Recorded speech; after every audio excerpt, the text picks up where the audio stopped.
پاکستان کے اس صوبے میں مختلف شہروں اور قصبوں میں نکلتے ہیں، آتے ہیں، دناتے پھرتے ہیں، ان پر قبضہ کرتے ہیں، پھر ریاست آتی ہے، اپنی ریٹ دکھاتی ہے، اور اس کے بعد پھر کچھ عرصے بعد ریاستی ریٹ غائب، اور یہ لوگ دوبارہ واپس۔ تو یوں ایک ایسا کھیل چل رہا ہے، یہ میوزیکل چیئر بیسیکلی بن گیا ہے بلوچستان، جہاں پر کہ مسئلہ حل نہیں ہو رہا۔ یہاں پر چین اب تک پاکستان میں جو چائنا نے کوئی 70 ارب ڈالر کی انویسٹمنٹ کی ہے 2004 سے لے کر 2025، یعنی گزشتہ 21 سالوں میں، اس کا ایک بلک جو ہے، یعنی بڑا حصہ جو ہے، وہ بلوچستان ہی میں انویسٹ کیا گیا ہے۔ بلوچستان ہی سے اس وقت بھی چین کاپر ایکسٹریکٹ کر رہا ہے، وہاں پر ان کے پروجیکٹس ہیں، اور بلوچستان ہی میں ایک اس وقت شورش بھی ہے، بلوچستان میں ایک پولیٹیکل کرائسس بھی ہے، بلوچستان میں ایک گورننس کا کرائسس بھی ہے، اور بلوچستان میں ایک سیکیورٹی کرائسس بھی ہے۔ اور یہاں پر ریاست نے ایک فیصلہ کیا ہے کہ وہ تمام مسائل صرف اور صرف طاقت کے ذریعے حل کرنا چاہتی ہے، اور اسی کے ذریعے وہ حل کر سکتی ہے۔ اسی لیے ڈاکٹر مہرنگ بلوچ، جو کہ بنیادی طور پر اپنے لوگوں کے لیے انصاف کی طلبگار ہیں، پاکستانی عدالتوں میں وہ انصاف مانگ رہی ہیں، اپنے لیے انصاف مانگ رہی ہیں، وہ ان کو نہیں مل رہا، اور اس کی وجہ سے بلوچستان میں جو فرسٹریشن ہے وہ بڑھ رہی ہے، وہ ابال ہے اس وقت جو آپ کو ہر طرف نظر آ رہا ہے۔ اور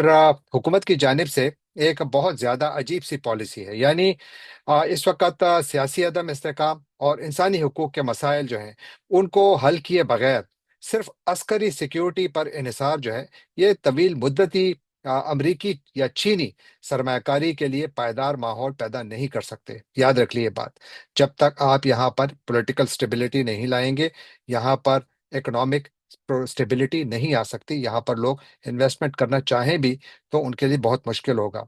اور پھر یہ کہ بلوچستان کو صرف امریکہ چین اسٹریٹجک مقابلے کے تناظر میں دیکھنا مقامی استحصال کے تاثر کو مزید بڑھائے گا، کیونکہ سب کا یہ خیال ہوگا کہ چینی آئے، وہ ہم سے کاپر لے گئے، ہمیں تو کچھ فائدہ نہیں ہوا، اور امریکی آئیں گے، وہ بھی گولڈ یہاں سے نکالیں گے، اپنے لیے نکالیں گے، ہمیں کچھ فائدہ نہیں ہوگا۔ اس سے کیا ہوگا؟ اس سے مزاحمت اور شورش میں اضافہ ہوگا۔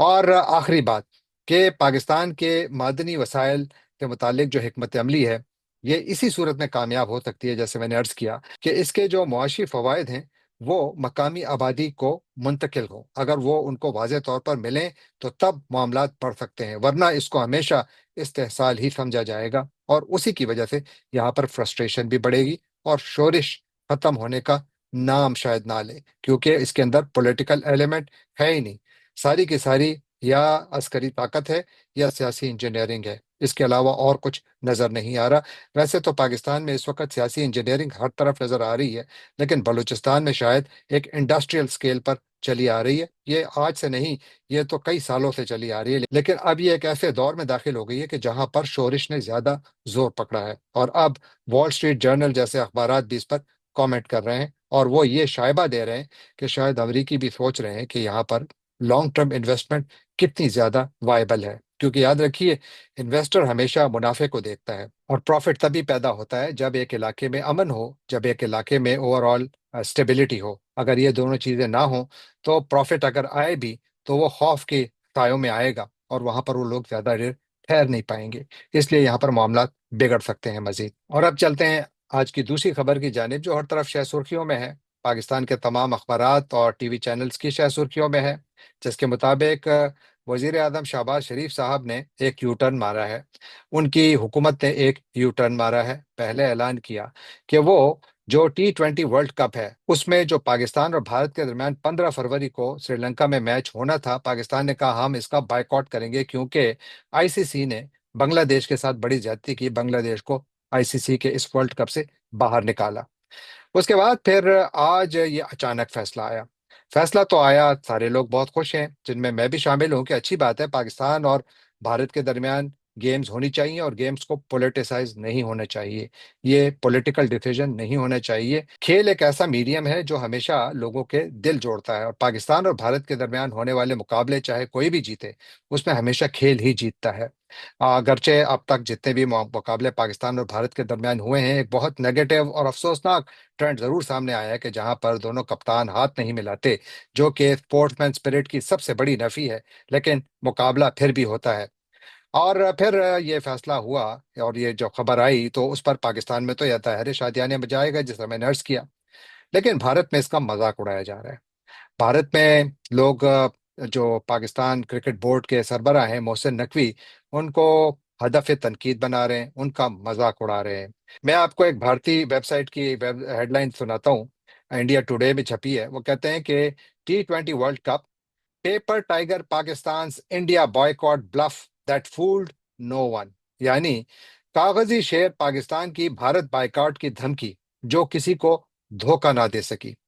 یہ ہے نتیجہ پاکستان کی اس کرکٹ سفارتکاری کا، یا اس پالیسی کا جس کی ابتدا انہی نقوی صاحب نے اور ان کے باس شہباز شریف صاحب نے اور ان کے باسز نے کی تھی، اور اس کے بعد پھر سارے کے سارے ڈھیر ہو گئے، واقعی ڈھیر ہو گئے۔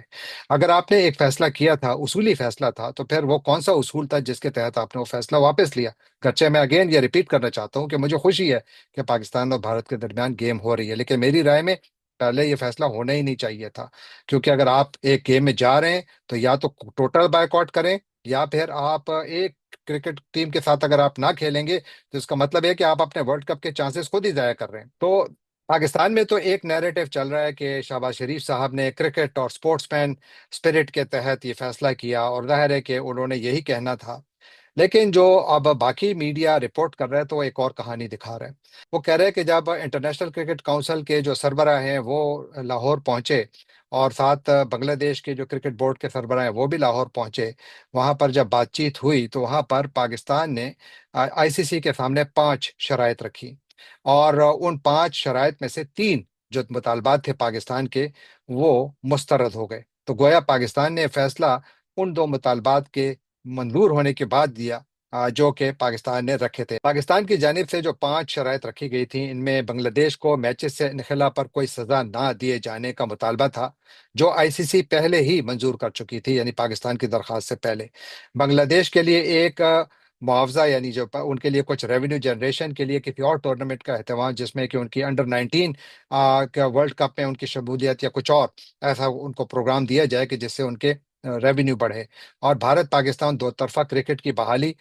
جو ICC نے مسترد کی۔ اسی طرح ٹرائی سیریز، یعنی پاکستان، بھارت اور بنگلہ دیش کے درمیان ایک ٹرائی سیریز، اس کو بھی ICC نے مسترد کر دیا، اور ICC نے یہ بھی کہا کہ ہم دو طرفہ جو کرکٹ سیریز ہوتی ہیں اس پہ ہم کوئی ڈیسیجنز نہیں لیتے۔ تو گویا پاکستان نے جو مذاکرات کیے اس میں پاکستان کو ناکامی ہوئی۔ اس کے بعد پھر ICC نے پاکستان کو 24 گھنٹے کا ٹائم دیا، انہوں نے محسن نقوی صاحب کو 24 گھنٹے کا ٹائم دیا کہ آپ 24 گھنٹوں کے اندر فیصلہ کریں کہ آپ بھارت کے خلاف کھیلیں گے یا نہیں کھیلیں گے۔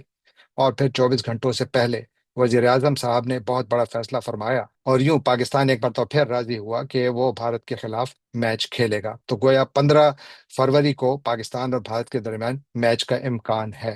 اب یہاں پر ایک بہت بڑا سوال یہ ہے کہ پاکستان نے اتنا بڑا فیصلہ کیوں لیا؟ تو ایک تو یہ کہ سری لنکا کی جانب سے ریکویسٹ آئی تھی، کیونکہ وہاں پہ ورلڈ کپ ہو رہا ہے، سری لنکا نے ریکویسٹ کی تھی کہ جی آپ میچ سے دستبردار نہ ہوں۔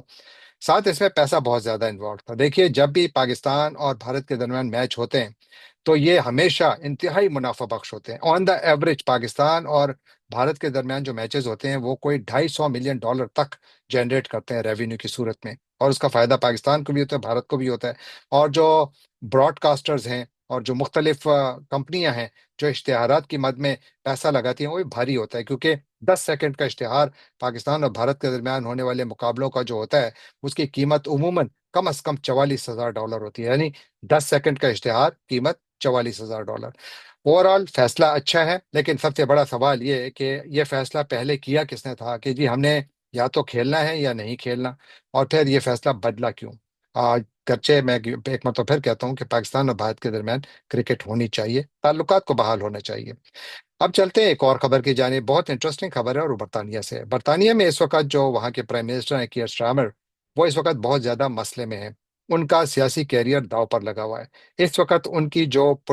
عوامی مقبولیت ہے اس کا جو گراف ہے وہ صرف 20% پر آیا ہوا ہے، اور وہاں پر ان کا میڈیا اب یہ کہہ رہا ہے کہ یہ سوال یہ نہیں ہے کہ کیا کیئر سٹارمر اپنے عہدے سے فارغ ہوں گے، بلکہ سوال یہ ہے کہ وہ اپنے عہدے سے کب فارغ ہوں گے، کیونکہ ان کے خلاف شدید عوامی رد عمل ہے۔ وجہ یہ ہے کہ کیئر سٹارمر نے پیٹر مینڈلسن نامی ایک سفارتکار کو بطور برطانوی سفیر امریکہ بھیجا،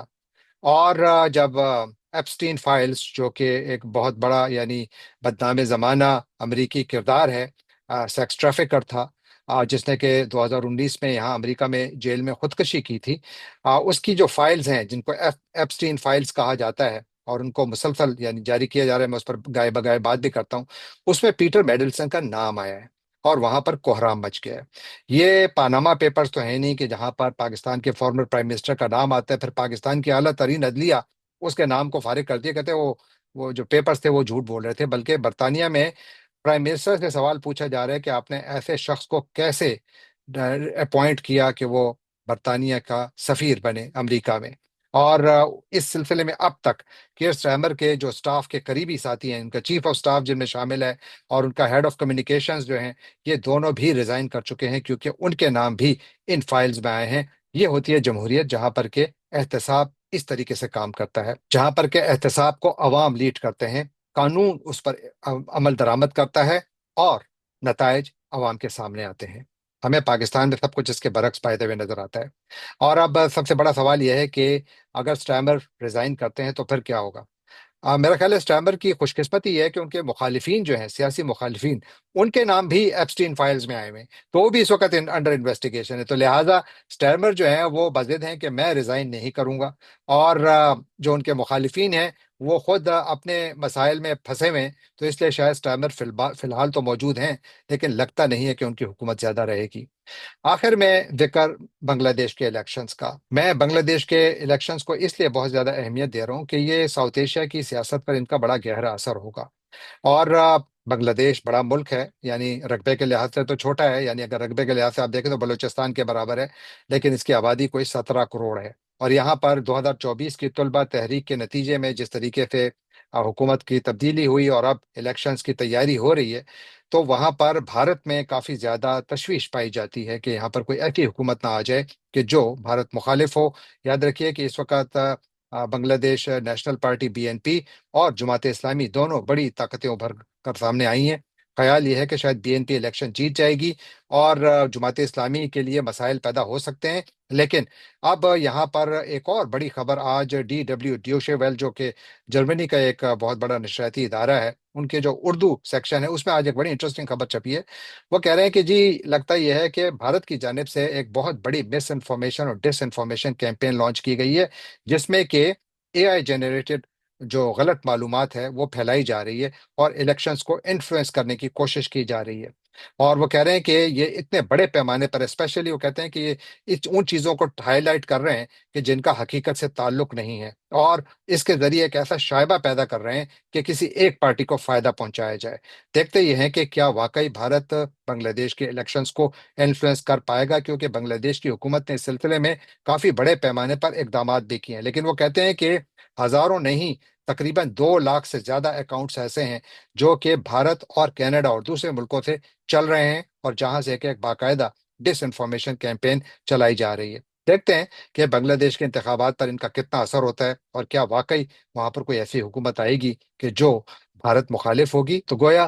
بنگلہ دیش کے انتخابات پر انفلوئنس کی بڑی کوششیں ہو رہی ہیں، دیکھتے ہیں کہ اس کا بالآخر نتیجہ کیا آتا ہے۔ میرا کل بھی خیال یہ تھا، آج بھی یہی ہے، کہ شاید مجھے امکان یہ زیادہ نظر آ رہا ہے کہ وہاں پر BNP کے کامیابی کے امکانات زیادہ ہیں، جو کہ پاکستان دوست پارٹی سمجھی جاتی ہے۔ جانے سے پہلے آپ سے ایک مرتبہ پھر درخواست کہ آپ ہمارے چینل کو سبسکرائب کیجیے، لائک کیجیے، شیئر کیجیے، کامنٹ کیجیے، اور بیل آئیکن کو کلک کرنا نہ بھولیے گا۔ آپ کا بہت بہت شکریہ۔